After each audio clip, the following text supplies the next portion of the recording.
Hello friends, welcome back to Tripathi tutorial. This is जगत।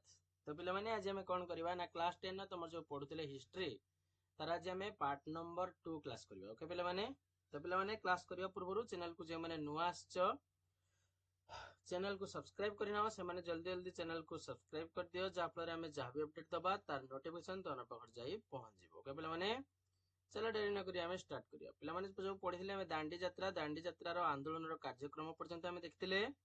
आज आम पढ़ा आंदोलन विस्तार किपरि है से विषय आम जान। ओके पे चलो स्टार्ट करवा।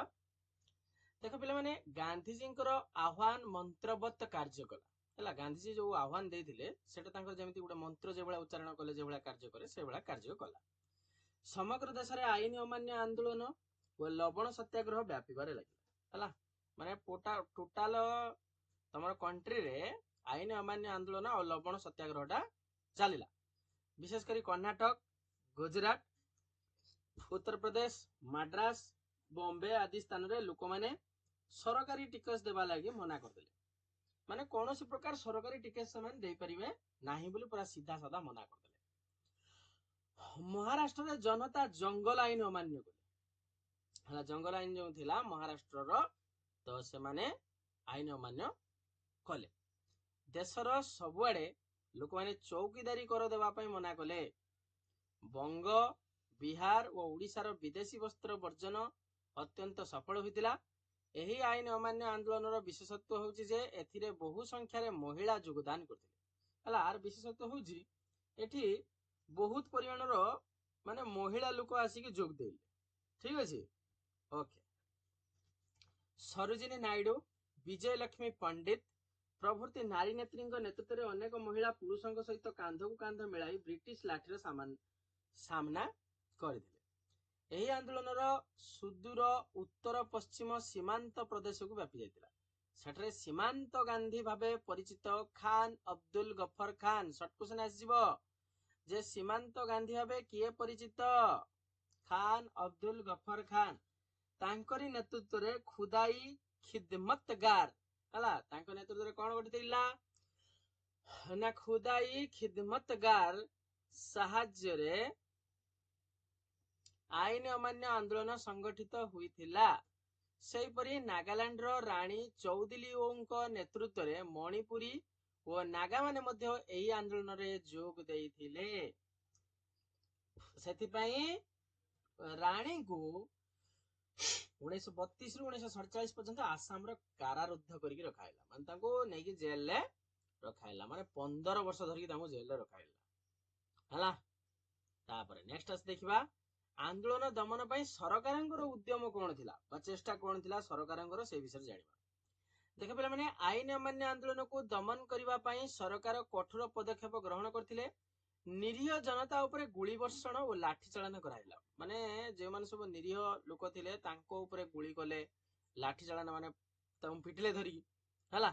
महात्मा गांधी, सुभाष बोस, नेहरू प्रभृति नेता मानक समेत बहु संख्यक सत्याग्रही को गिरफ्त करागला।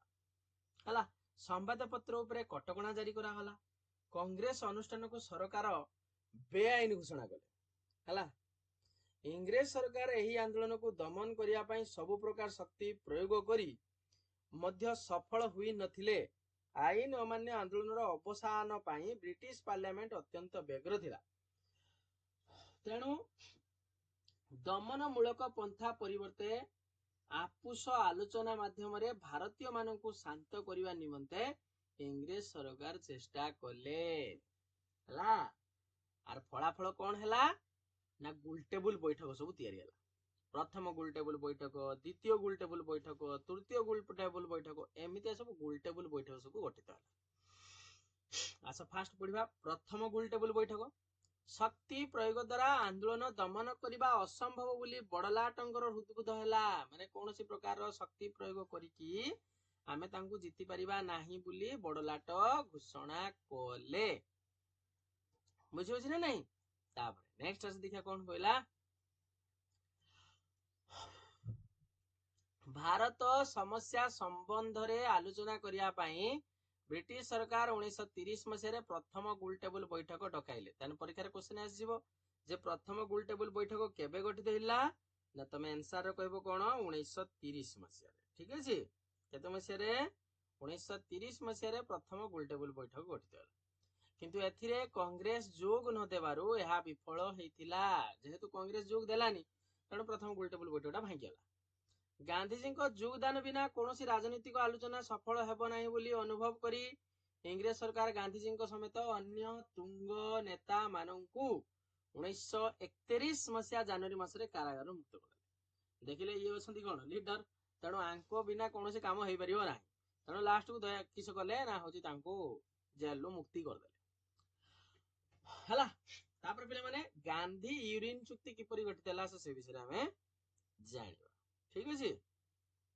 देखो कांग्रेस सहित एक बुझामणा करिया पई इंग्रेज सरकार एक प्रकार बाध्य हेले सेही समय बड़लाट लॉर्ड यूरिनिंग सह दीर्घ आलोचना पर 1931 मसीहा मार्च मास 5 तारिख रे गांधी यूरिन चुक्ति संपादित हेतिला शॉर्ट क्वेश्चन आसीबो गांधी यूरिन चुक्ति केबे संपादित हिला तमे कहबो 1931 मसीहा मार्च मास 5 तारिख एही चुक्ति अनुसार इंग्रेज सरकार समस्त दमनमूलक आईन प्रत्याहार करथिले एवं राजनीतिक बंदी माननकु मुक्त करिथिले जे माने राजनीतिक बंदी थिले से मानकु से मुक्त करथिले सरकारी कर्मचारी मानकर व्याज्याप्त होइतिबा संपत्ति फेरस्त करदिले जेउडा को से नेई आइले तांकु सेउडा सब फेरे देले पुणी ओ इस्तफा दैथिया कर्मचारी प्रति कुहुल नीति ग्रहण कले जे माने इस्तफा देले तांको प्रति टिके कुहुल नीति अवलंबन कले उपकूलवर्ती ग्राम गुड़िकर अधिवासी मानकु निज व्यवहार पई लुण उत्पादन करिवार अधिकार देले जो लुण मारी पान नथिले एबे तांकु लुण मारिया पई अधिकार दिया गला एवं जातीय कांग्रेस आईन अमान्य आंदोलन को स्थगित रखिया पई तथा द्वितीय गोलटेबल बैठक रे जोग देवा निमंते सम्मति प्रदान कला ठीक अछि ए थिला गांधी यूरिन चुक्ति एबे आसी पड़िया द्वितीय गोलटेबल बैठक विषय ठीक अछि द्वितीय गोलटेबल बैठक विषय आसे जानिबा कोन कहूची देखो 1931 सेप्टेम्बर मास 7 तारिख रु डिसेंबर मास 1 तारिख पर्यंत लंडन रे द्वितीय गोलटेबल बैठक अनुष्ठित होइतला एटा द्वितीय गोलटेबल बैठक केडिला लंडन रे मन रखिबो लंडन ने द्वितीय गोलटेबल बैठक अनुष्ठित होइतला कांग्रेस रो एकमात्र प्रतिनिधि भाव रे गांधीजी एथिरे जोग दिले मात्र जणे प्रतिनिधि हिसाब रे गांधीजी आसी की द्वितीय गोलटेबल बैठक रे जोग दिले एई बैठक रो अध्यक्षता करथिले इंग्लैंड रो प्रधानमंत्री रामसे मैकडोनाल्ड हला तार अध्यक्षता की करथिले Ramsay McDonald Winston Churchill Gandhiji को एई बैठक रे अर्धनग्न फकीर भाव रे आक्षेप करथिले क्वेश्चन आसीबो जे किए गांधीजी को अर्धनग्न फकीर बोली आख्या करथिले के विंस्टन चर्चिल को बैठक रे ना द्वितीय गोलटेबल बैठक सम्राट पंचम जॉर्ज गांधी को धमकाई थिले जे तांको सरकार को सहयोग न कले भारतीय मान को मेसिन गन और बोमारे उड़े देवे कौन कही मेसिन गन आ बोमारे उड़े देवे यार उत्तर गांधीजी निर्भीक भाव में कही जे भारतीय मान इंग्रेज बोमा फुटुका तुल्य हला भारतीय मान दाबी को यही बैठक रे उपेक्षा करा जाई हिंदू मुसलमान और हरिजन आदि को नहीं स्वतंत्र निर्वाचन मंडली व्यवस्था करा गला यार मूल लक्ष्य थिला कोन ना भेदभाव नीति प्रयोग करी भारतीय मानक एकता को भंग करिवा और ब्रिटिश शासन को सुदृढ़ करिवा मानसिक ग्लानि रे व्यथित हुई गांधीजी 1931 डिसेंबर 28 रे भारत को प्रत्यावर्तन कर हला तो आईन अमान्य आंदोलन पुनरारंभ फेर केरंग हला से जानिबा से विषय रे हला देखिबा से कोन कहूजी लॉर्ड यूरिनिंग परे 1931 एप्रिल रे लॉर्ड विलिंगडन भारतर भाइसराय भावे कार्यभार ग्रहण करथिले से गांधी यूरिन चुक्तिर केतेक व्यवस्था को उपेक्षा कले और भारतर स्वाधीनता आंदोलन प्रति कठोर नीति अवलंबन कले दमनमूलक अध्यादेश प्रत्याहार करिवा पई और पूर्ण स्वराज हासिल दिगरे आंदोलन करिया पई कांग्रेस को अनुमति देवा को भारत प्रत्यावर्तन परे गांधीजी को अनुरोध को विलिंगडन प्रत्याख्यान कले हला फल रे गांधीजी पुनश्च आईन अमान्य आंदोलन आरंभ कले गांधीजी समेत कांग्रेस रो बहु नेता इंग्रेज सरकार द्वारा कारारुद्ध हेले माने सबु जेल गले कारागार गुड़ी करे राजनीतिक बंदी मानक प्रति अमानसिक अत्याचार करा गला हिंसात्मक कार्यर आशंका करी गांधीजी सामूहिक आंदोलन परिवर्ते व्यक्तिगत आईन अमान्य आंदोलन पई आह्वान देले बहु संख्यक सत्याग्रही विभिन्न स्थान में अहिंसा उपाय सरकार दमनमूलक अध्यादेश को आईन अमान्य कले। सरकार कांग्रेस और सहयोगी अनुष्ठान को बेआईन घोषणा कले। सत्याग्रही मान को लाठी प्रहार कर कठोर शास्ति देले। संवादपत्र स्वाधीनता संकुचित कले और जातीयतावादी साहित्य और फटोचित्र छापिवा निषेध कले। हला यही समय 1932 अगस्त रे इंग्लैंड प्रधानमंत्री रामसे मैकडोनाल्ड दलित बा हरिजन श्रेणीर लोकों पाई एक पृथक निर्वाचन मंडली घोषणा कले।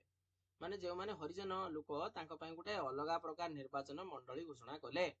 गांधीजी याको भारत रे एकता और जातीयतावाद तथा अस्पृश्यता निवारण उद्देश्य प्रति कठोराघात बोली मत व्यक्त करी एहार प्रत्याहार दाबी कले। यही दाबी पूरण पाई से पुना रे येराभाड़ा कारागार रे 1932 सेप्टेम्बर 20 रु आमरण अनशन कले। सरकार पुना चुक्ति अनुजाई दलित मानकु पृथक निर्वाचन मंडली व्यवस्था प्रत्याहार कले और प्रादेशिक और केंद्रीय व्यवस्थापक सभार सेमानक पाई संरक्षित स्थान संख्या वृद्धि कले। अपर पक्षरे सत्याग्रही माने आईन अमान्य आंदोलन पाई जारी रखिथिले। हला ये थिला तमर एतिक हला। तापर पिला माने नेक्स्ट क्लास रे हमें तृतीय गोल टेबल बैठक विषय रे पढिबा। आज दुईटा गोल टेबल बैठक पढ़ले, नेक्स्ट क्लास रे हमें तृतीय गोल टेबल बैठक पढिबा। तो पिला माने चैनल को जो माने नुआ आसो चैनल को सब्सक्राइब करना हो से माने जल्दी जल्दी चैनल को सब्सक्राइब करो और शेयर करो और लाइक करो और एमते वीडियो देखिया पई हम चैनल लो बेल आइकन को प्रेस करके रखिताओ। ठीक अछि पिला माने आज ये पे एति थाउ। Till then bye bye. Next class रे पुणी देखा। ठीक अछि ओके।